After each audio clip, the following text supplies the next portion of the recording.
Hello, I'm Dr. Timothy Lewis talking about Chapter 3 of the Poetics of Matthew 1. So this is a summary for Chapter 3 of the book that it's really getting into perhaps the biggest pattern in Matthew 1, and that is the references to 5 mothers. So in the Messiah's lineage, there's a lot of men, and it wouldn't seem so odd if this patriarchal lineage or patrilineal genealogy only mentioned men, because that's what we find over in the book of Luke. So Luke has a genealogy that only mentions men, and that's the formula that's used. Son of in Luke. In Matthew, it's not a son of formula.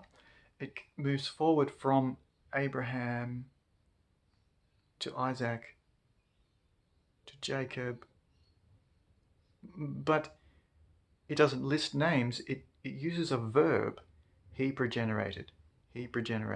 So Abraham, he progenerated Isaac. Isaac, he progenerated Jacob. Jacob, he progenerated Judah. So produced is probably a more natural way of saying that someone has produced offspring. So Abraham has produced an heir, and that heir was Isaac. Isaac produced an heir, and that heir was Jacob. So when it mentions from a mother, in 5 cases, from a mother, although in the case of Uriah's, it just says David, he produced Solomon from Uriah's, which is, and then it's got the feminine article there, Uriah's wife or Uriah's woman. But it still has from, and then the implication is it's the mother that's being referenced. So it's still got 5 references to mothers, and the question is, what on earth is going on? Why are not the mothers part of the verb? So it doesn't say they produced, it says he produced in each case. So these are actually patriarchal references, and so usually scholars have studied them as references to mothers, and thinking that we have to have an opinion of what is the text implying about the mothers. Well, that's not, I don't think, according to the text, that's what the expected reading would be. I think the expected reading is that it focuses even more on what the fathers are doing. They're procuring their heirs, they're acquiring their heirs, and then the 5th and final reference to a mother, that heir is already passively acquired. Joseph doesn't produce his heir. Joseph's heir was already produced from Mary.